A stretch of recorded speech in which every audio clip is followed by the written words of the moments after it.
Welcome to Fluxedo Junction. I'm Scott Kuchler.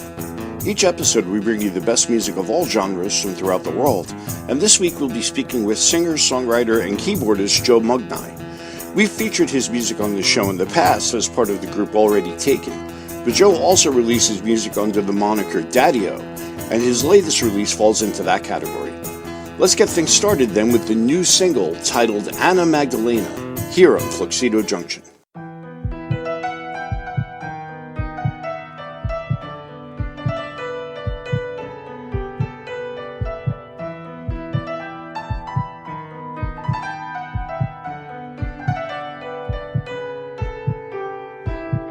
Anna Magdalena, let me lie down next to you.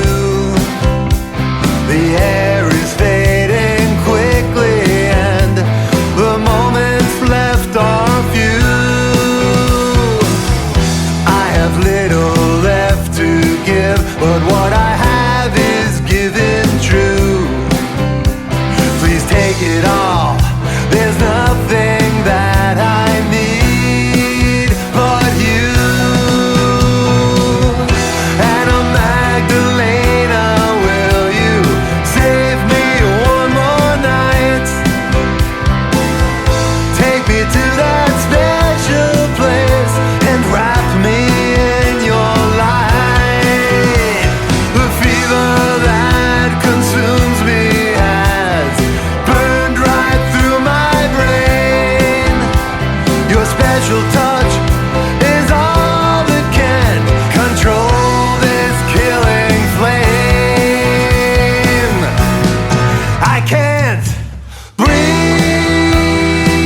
right, so let's jump right into it. The new track. Well, first of all, I should say this interview is long overdue because I've known you for a while. We've played together on occasion, and you're obviously in Already Taken with my good friend Steve Caffarelli, who's been on the show a million times, and we've played your music a bunch.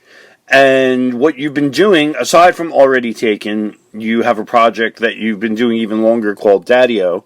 And your new track, Anna Magdalena, I believe came out just this past Friday, right? And there's a video to go with it.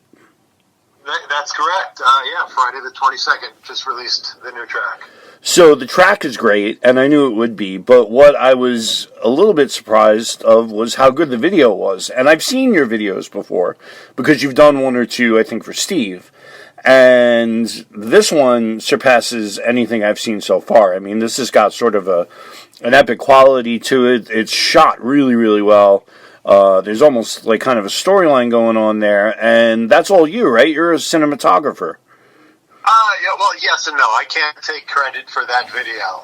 Most of my videos, just from a budget standpoint, I do myself. And boy, when you're the subject and the cameraman, it makes it pretty difficult. Oh, yeah.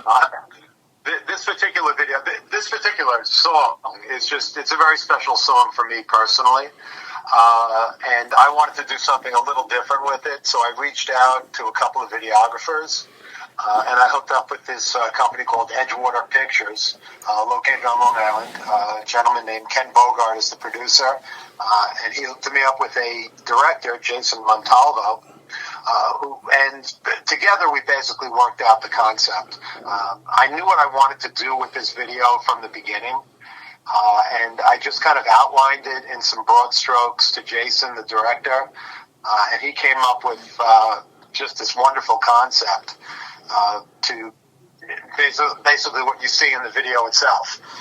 So cinematography, direction, all of that, that I give all the credit to Jason and Ken over at Edgewater Pictures. They really did a fantastic job. Duly noted. Still in all, the original concept of the video obviously came from you, and it's shot really well. The song and production is great. And why don't you tell us a little bit about the track, and as much as you're comfortable discussing why it's so special to you? Sure. Well, a couple of years back, I got hit real bad with COVID. It was actually about, let's say it's 2024. I can't even keep track of the years anymore. But I guess it was the end of 2020 when everything was real bad. Right around this time of year, basically I ended up hospitalized. Had some very close calls, double pneumonia, a lot of drugs they had me on. And while I was laying there in my hospital bed, I just had an idea for a song. It kind of came to me, and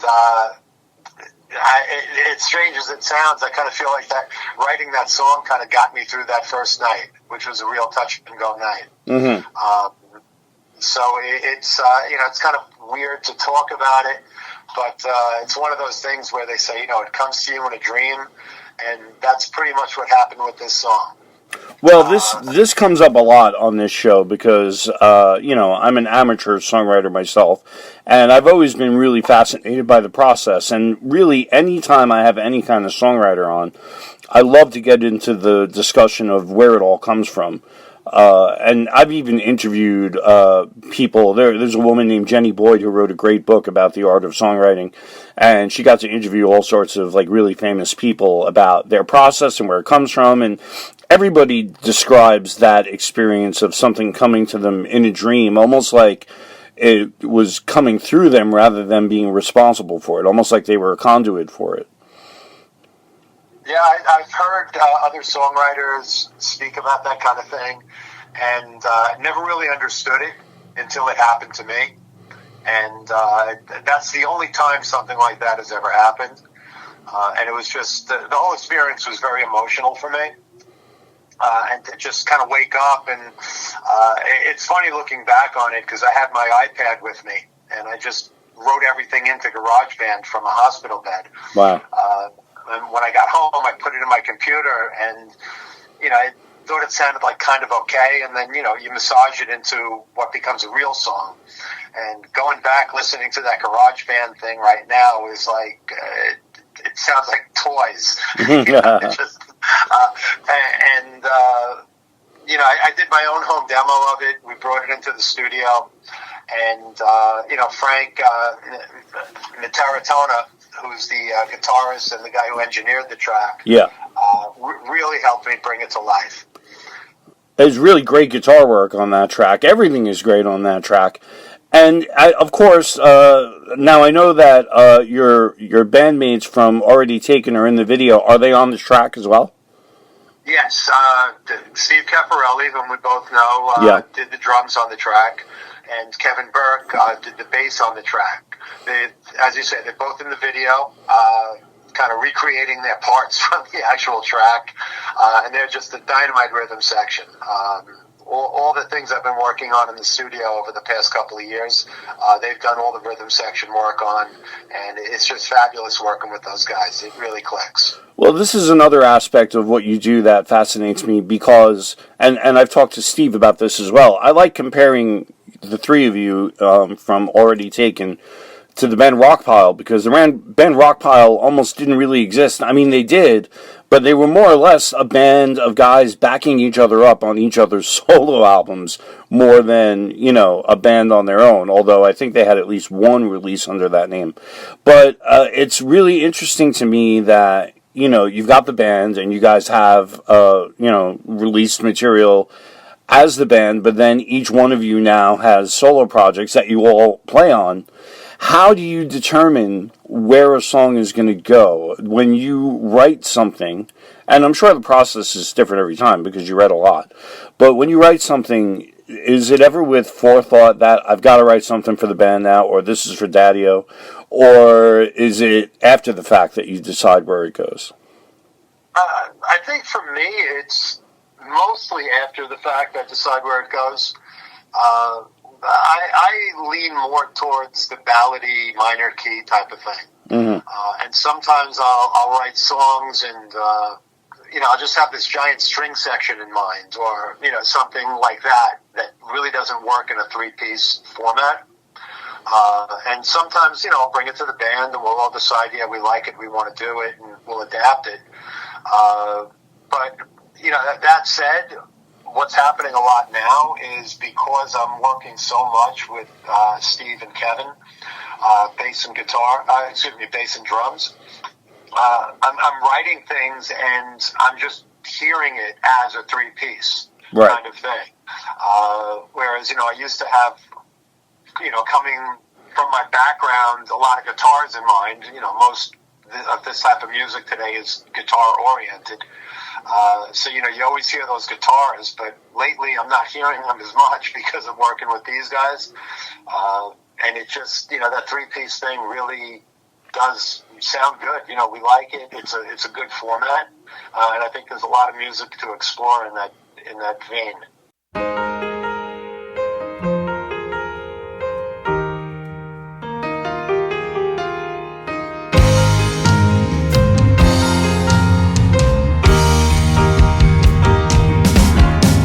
Sooner or later, you're gonna see the light. When it comes around, how do you make things right? The bridges have burned, there's nowhere to turn. Right up against the edge, there's no need to try. You forgot how to fly, staring out over the ledge. Now don't you remember, it's what you signed up for. Never enough, you always asked for more. Guess who's to blame, it's not just a game. Payment is overdue. Run all around, and now that you found there's nobody left but you. Run around in circles, watch the time pass by. Find another reason, one more way to justify. Look around the corner, see what you have done. So much that even time cannot outrun.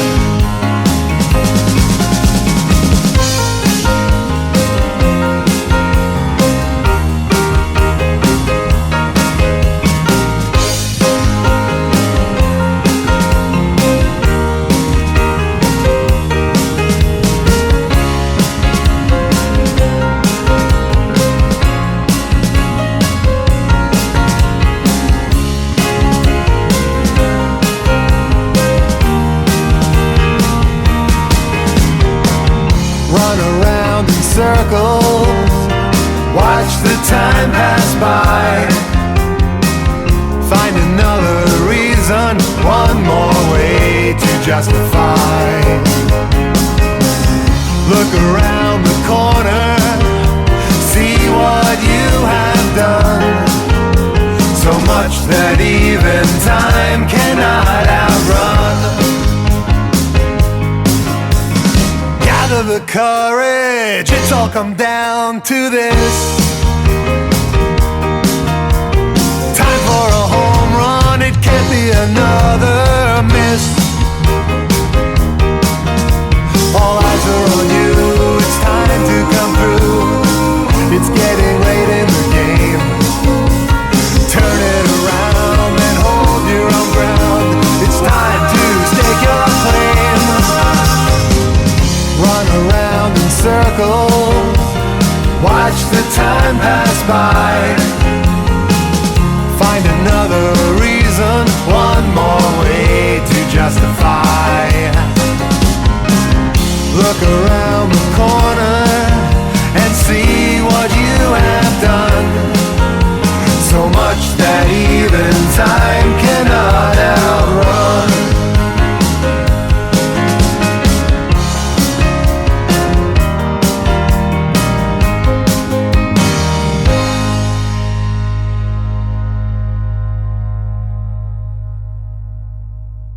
Let's talk a little bit about the way that you release this stuff, because you've been doing kind of a track-by-track thing, almost like you're releasing singles. It's almost like the music industry is reverted, in that sense, back to where it was in the late 50s and early 60s, where it's like more about releasing these individual tracks, because who the hell is listening to full albums anymore? I mean, I try to make a point of it when I'm commuting, but more often than not, I've got a giant playlist on Spotify and I just hit shuffle, and that's usually what I'm listening to, and I'm an old guy and a music nerd, so I got to imagine that, regular people are probably doing much the same thing. Is that why you made the decision to release things that way, or was there some other factor at play? Yeah, that is the main reason. I'm definitely an album person. Actually, we're driving down from upstate yesterday. Took about a 4-hour drive, and I just put on some old album.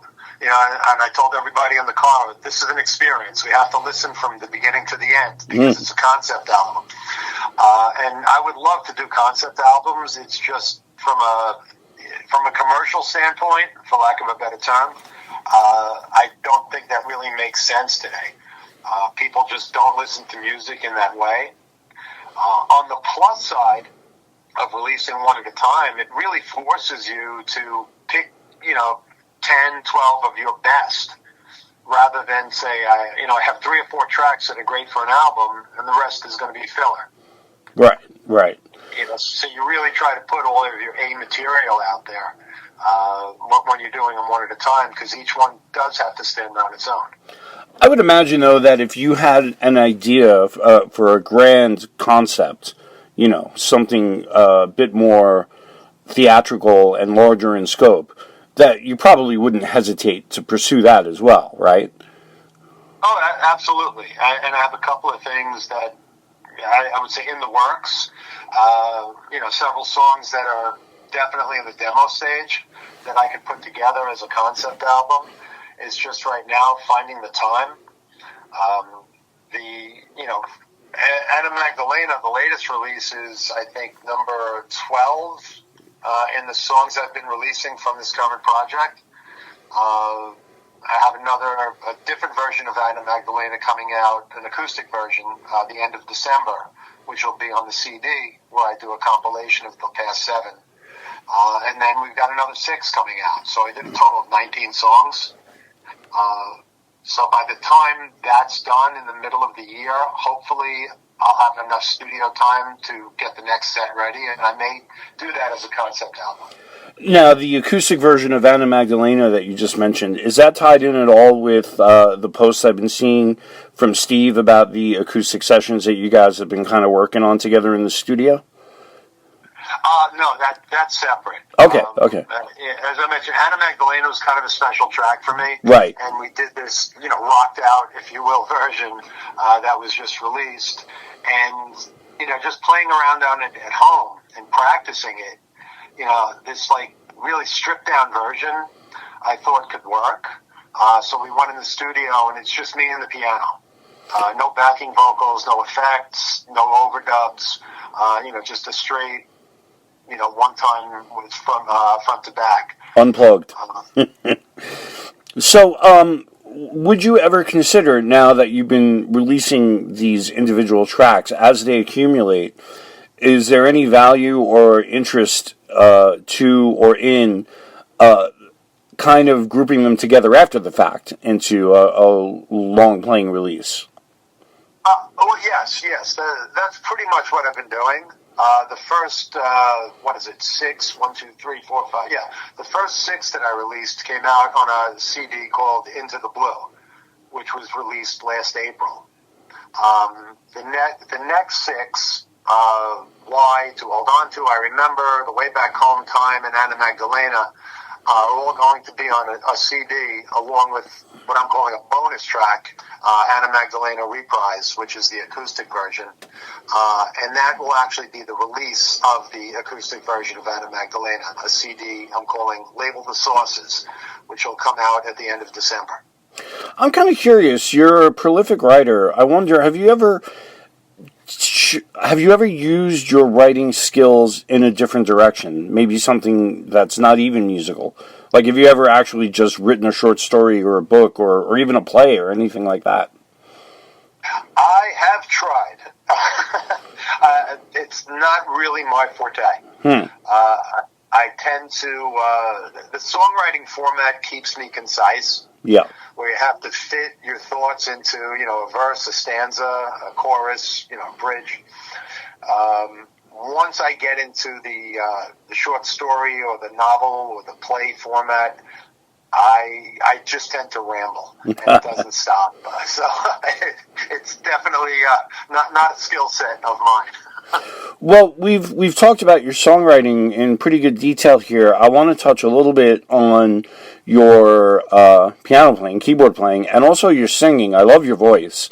And I wonder, is there any one of those 3 things, the songwriting, piano playing, or the singing, that you value more highly than the other 2? Wow, that's a great question. I have to think about that for a moment. Never really put... I don't know if I would say I value one more than the other. They're all different tools for me that I look at very differently. Songwriting is just a way for me to express myself. It's kind of an emotional thing. Everything I write is kind of, from the inside. As one of my favorite comedians, Bobby Collins, would say, on the inside. It's things he doesn't say on the outside. So it's, my inner thoughts I get to release with songwriting, work out problems, situations. My piano playing,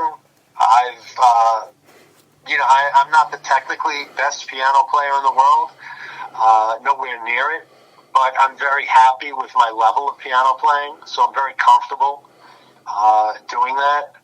My voice is something I've never been comfortable with. And that's something I've been actively working to improve. So, they're 3 very different areas for me that I don't really, I just categorize very differently. I don't compare that one is, in the same bucket as the other.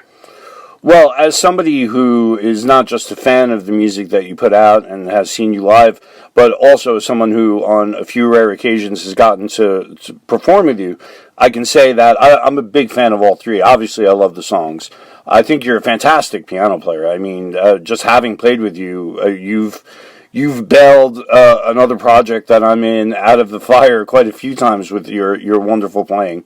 And I really do love your voice. I think you have a wonderful voice. It's very expressive. Well, thank you. That's much appreciated.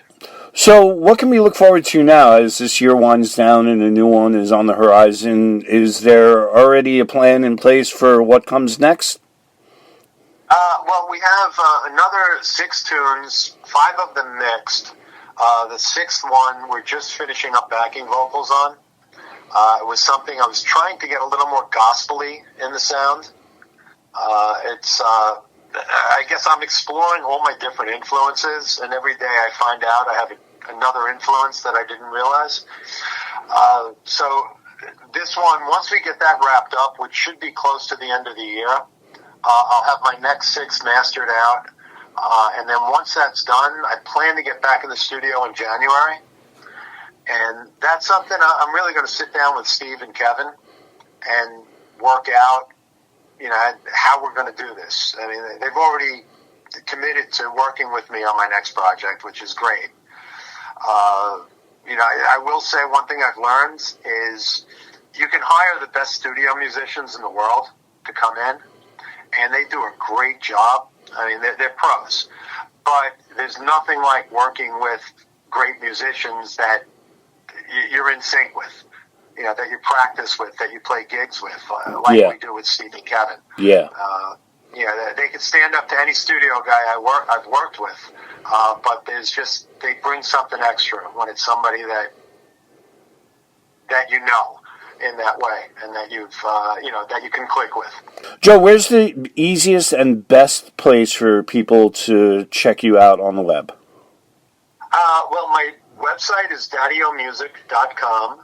I'm on Facebook /Dadio Music, YouTube /Dadio Music, and of course, Spotify, Apple Music, under the name Dadio, Dadio. Excellent. Thank you so much for taking the time to be on the show. I really appreciate it. I'm a really big fan, and I just can't wait to see and hear what's next. Really appreciate it. Thanks for your time. Thank you, Scott. It's been a pleasure.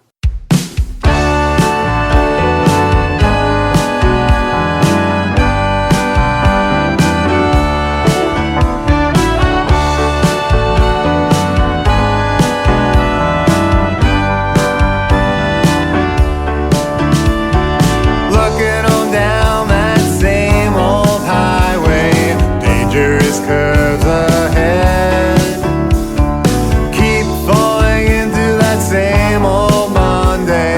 Better off to stay in bed. Don't try to fight it, there's no way to ride it. Rain's gonna fall from the sky. Keep on moving and see it improving. Clouds gonna pass you by. Seasons change from spring to summer. Sea rushes into the shore. I keep marching to my own drummer, breaking down every door. It's easy to see it, you just need to be it. A first step is all that it needs. Time to get started on the path that you've charted.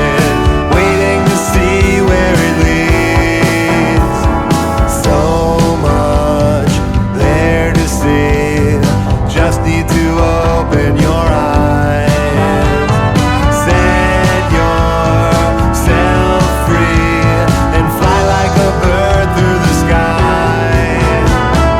Keep on chasing some new temptation, don't let it go to your head. Walking away from some new